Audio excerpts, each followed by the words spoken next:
Wisconsin Broadcasters Association Hall of Famer Bob Berry ruled Milwaukee's airwaves in the 60s and 70s. He spoke with countless musicians and celebrities over the years. Bob collected remarkable recordings of these encounters, which he's now sharing with the public. Here's Bob. In December 1974, we spent a couple of minutes on the phone with Byron MacGregor. He was a Canadian radio TV newsman. And this year, he received a Legends induction into the Radio Hall of Fame. In 1973, Byron read a Toronto newspaper editorial written by Gordon Sinclair. He read the article on the air and got such a tremendous response that he decided to make a recording of the piece. The record, Americans, was voiced by MacGregor and backed by the Detroit Symphony Orchestra with their version of America the Beautiful. It was a hit on the Billboard charts and sold nearly 4 million copies. All of the proceeds were donated to the Red Cross. You'll hear the recording at the end of this short interview. Here's MacGregor. Hello, Byron. Yeah. Bob Berry, WOKY, Milwaukee. Hi, how you doing? Byron, what are the sales up to now for America? I'm not sure. I think they're almost 2 million, about 1/8. Isn't that something? How does it feel to be a record star? Well, I don't know.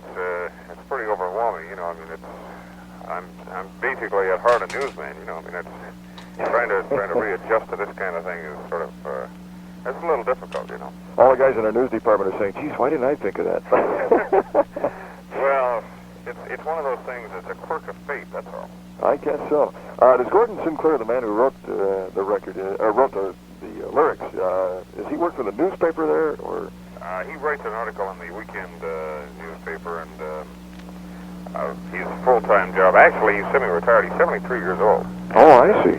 And he does a daily commentary on CFRB, which is a fairly large station in Toronto. And then he appears once a week on a quiz contest, sort of like a news contest quiz, you know.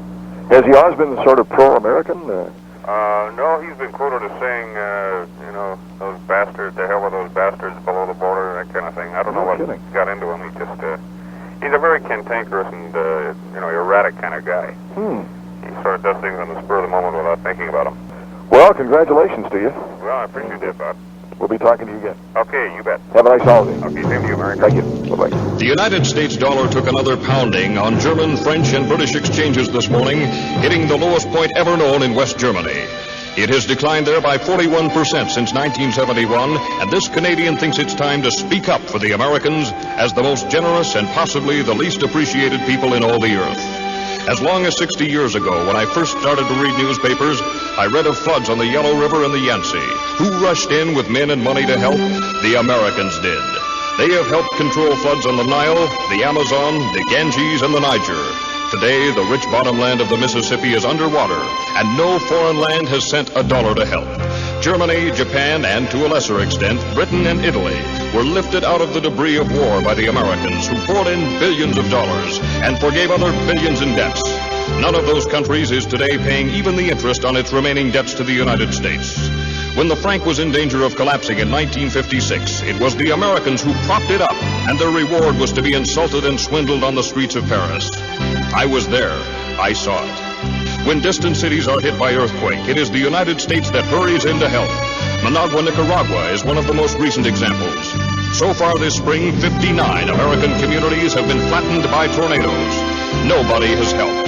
The Marshall Plan, the Truman Policy, all pumped billions upon billions of dollars into discouraged countries. Now newspapers in those countries are writing about the decadent, warmongering Americans. I'd like to see just one of those countries that is gloating over the erosion of the United States dollar build its own airplanes. Come on, let's hear it.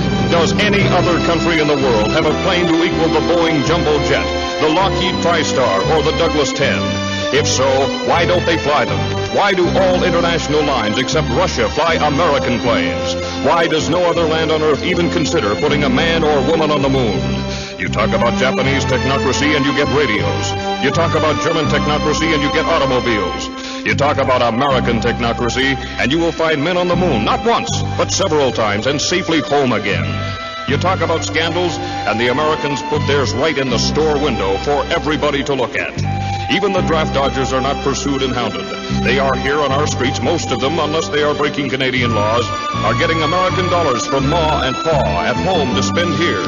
When the Americans get out of this bind, as they will, who could blame them if they said, the hell with the rest of the world? Let someone else buy the foreign bonds. Let someone else build or repair foreign dams or design foreign buildings that won't shake apart in earthquakes. When the railways of France, Germany, and India were breaking down through age, it was the Americans who rebuilt them. When the Pennsylvania Railroad and the New York Central went broke, nobody loaned them an old caboose. Both are still broke. I can name you 5,000 times when the Americans raced to the help of other people in trouble. Can you name me even one time when someone else raced to the Americans in trouble? I don't think there was outside help even during the San Francisco earthquake. Our neighbors have faced it alone. And I'm one Canadian who's damned tired of hearing them kicked around. They will come out of this thing with their flag high. And when they do, they are entitled to thumb their nose at the lands that are gloating over their present troubles. I hope Canada is not one of these, but there are many smug, self-righteous Canadians. And finally, the American Red Cross was told at its 48th annual meeting in New Orleans that it was broke. This year's disasters have taken it all. And nobody, but nobody, has helped.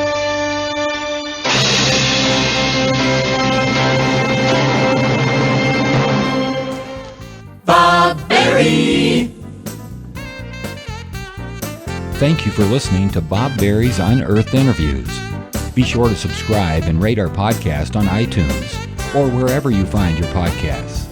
You can find all the episodes at WisconsinBroadcastingMuseum.org. Check out Bob Berry's book, Rock and Roll Radio Milwaukee.